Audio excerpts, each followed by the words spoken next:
Morning students. आज का topic है कबीर के शब्द। पिछली वीडियो में कबीर की साखियां हम कर चुके हैं। आशा है कि आप अच्छे से उसको समझ चुके होंगे, आपने की होंगी वो। आज हम करेंगे शब्द। शब्द के रचयिता कबीरदास जी हैं। इन शब्दों में कबीरदास जी ने बताया है कि मनुष्य को ईश्वर को ढूंढने के लिए इधर उधर नहीं भागना चाहिए। ईश्वर को प्राप्त करने के लिए मनुष्य तरह तरह के प्रयत्न करता है। कहीं मंदिर में ढूंढता है, मस्जिद में ढूंढता है, बाह्य आडंबर द्वारा वो प्राप्त करना चाहता है। योग साधना करता है, क्रियाक्रम करता है, व्रत करता है, लेकिन उसे नहीं पता कि ईश्वर तो उसके हृदय में ही निवास करते हैं। इसमें कबीरदास जी क्या कहते हैं, देखिए फर्स्ट में, मोह को कहाँ ढूंढे बंदे, मैं तो तेरे पास हूं। मोको मीन्स मुझे, मोको मीन्स मुझे, कहाँ ढूंढ रहे हो, बंदे मीन्स मनुष्य। मैं इसमें ईश्वर के लिए किया गया है यूज, तेरे मनुष्य। इसमें कबीरदास जी कह रहे हैं कि मनुष्य ईश्वर को संबोधित करते हुए कहते हैं, हे मनुष्य तुम मुझे कहाँ ढूंढ रहे हो। मोको मीन्स मुझे, बंदे मीन्स मनुष्य। हे मानव तुम मुझे कहाँ ढूंढ रहे हो, मैं तो तेरे पास में, मैं तो तुम्हारे पास ही हूं। ना मैं देवल ना मैं मस्जिद, देवल मीन्स मंदिर, ना तो मैं मंदिर में निवास करता हूं और ना ही मैं मस्जिद में निवास करता हूं।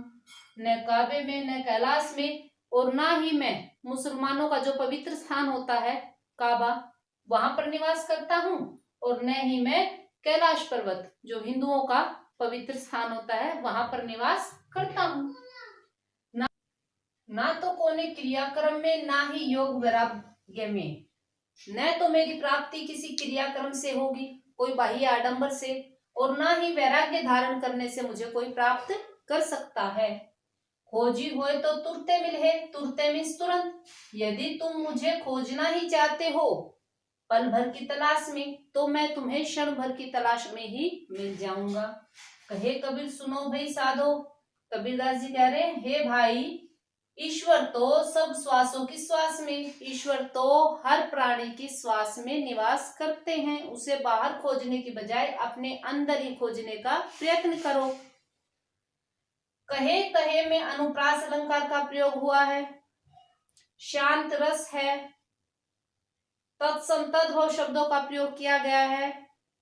और इसमें कबीरदास ने फिर से देखिए, अगर तुम मुझे ढूंढना ही चाहते हो तो मैं तुम्हें क्रियाक्रम में नहीं, योग्य वैराग्य में नहीं, मस्जिद में नहीं, मंदिर में नहीं, काबे में नहीं, कैलाश में नहीं, मुझे अगर तुम ढूंढना ही चाहते हो तो मैं पल भर की तलाश में तुम्हें तुम्हारे अंदर ही प्राप्त हो जाऊंगा। नेक्स्ट है, संतो भाई आई ज्ञान की आंधी रे। इसमें कबीरदास जी कह रहे हैं कि जब मनुष्य को ईश्वर की प्राप्ति हो जाती है तो उसमें क्या चेंजेस आते हैं, क्या बदलाव आते हैं। उसके बाद कहा कबीरदास ने, संतो भाई आई ज्ञान की आंधी रे। जब मनुष्य के अंदर ज्ञान रूपी आंधी चलने लगती है तो भ्रम की टाटी सबे उड़ानी, भ्रम रूपी जो टाटी मीन्स छप्पर, जब आंधी चलती है तो भ्रम रूपी जो टाटी थी सबे उड़ानी, आंधी उस टाटी को उड़ा कर ले जाती है। माया रहे न बांधी, माया भी मनुष्य को बांध कर नहीं रख सकती। हित चित की द्वि थूनी गिरानी, द्वि मीन्स दो, थूनी मीन्स बलिंडा, थूनी खंबा, जो मन की द्विधा रूपी दोनों खंबे थे वो भी गिर गए हैं। जिस पर मोह रूपी बलिंडा टूटा, टूटा मीन्स टूट गया, बलिंडा मीन्स खंबा, जिस पर मोह रूपी खंबा था वो भी टूट गया है, जिसके सहारे वो छान छप्पर थी खड़ी थी। ज्ञान की आंधी जब आई थी सारी चीजों को उड़ाकर ले गई। आंधी सामान्य हवा से थोड़ी तेज होती है, नॉर्मल जो हवा चलती है, आंधी जब आती है तो सारी चीजों को तहस नहस कर देती है। तो इसी प्रकार जब मानव के शरीर में ईश्वर की प्राप्ति होती है, अज्ञान दूर हो जाता है, ज्ञान आता है, तो ज्ञान आने से क्या क्या परिवर्तन होते हैं उसके द्वारा बताया गया है। फिर देखिए, जब मनुष्य के अंदर ज्ञान रूपी आंधी चलने लगती है तो भ्रम रूपी जो टाटी थी वो सब उड़ जाती है। माया भी मनुष्य को बांध कर नहीं रख सकती। उसके मन में जो दुविधा रूपी दोनों खंबे थे वो भी गिर जाते हैं। मोह बलिंडा और मोह रूपी बलिंडा यानी स्तंभ वो भी टूट गया है। तृष्णा यानी लालच, तृष्णा रूपी जो छान है पर ऊपरी वो भी टूट गई है। तृष्णा रूपी छान जो थी घर के ऊपर थी बनी हुई थी वो भी टूट गई है। कुबुद्धि का फांडा फूटा, कुबुद्धि का भांडा फूटना मुहावरे का प्रयोग किया गया है, मतलब भेद खुलना, सारे रहस्य खुलना।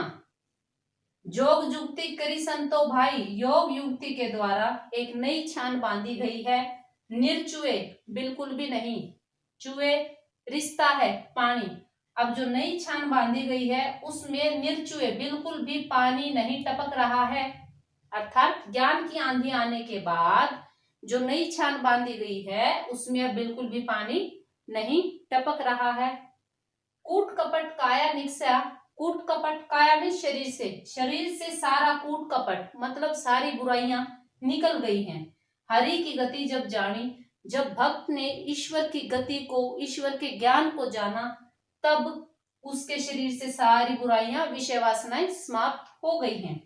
आंधी पीछे जो जल उठा, आंधी आने के बाद जो बारिश होती है उसी में बताया है आंधी पीछे जो जल उठा, आंधी आने के बाद जो जल बरसा, प्रेम हरिजन भीना, इससे भक्त ईश्वर के प्रेम से भीग गया है।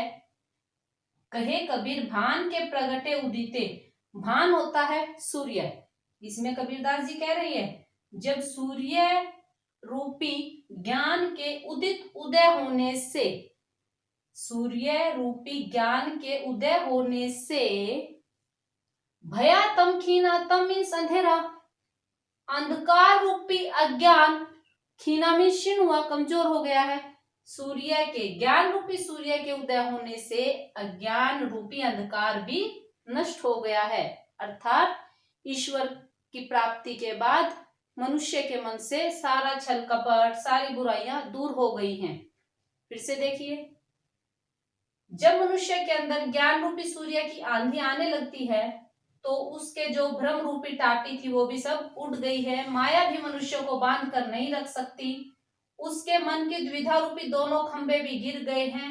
मोह रूपी जो बलिंडा था वो भी टूट गया है, बलिंडा मीन्स स्तंभ। तृष्णा रूपी छान भी गिर गई है। कुबुद्धि का भांडा फूटा, सारे रहस्य खुल गए हैं।